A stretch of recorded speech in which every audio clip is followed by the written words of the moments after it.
আমি আর যাব না ভণ্ড মোল্লার কাছে, তওবা করেছি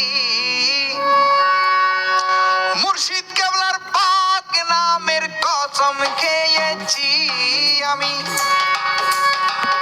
কাশেম বাবার পাক নামের কসম খেয়েছি। আমি আর যাব না মোল্লার কাছে, তওবা করেছি।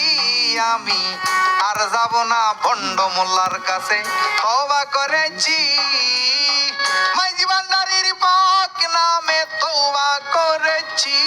আমি ওরে নলি মজুমদারের পাক নামে তওবা করেছি। আমি আর যাব না ভণ্ড মোল্লার কাছে, তওবা করেছি। আমি আর যাব না দুনিয়া লুবি পীরের কাছে, তওবা করেছি।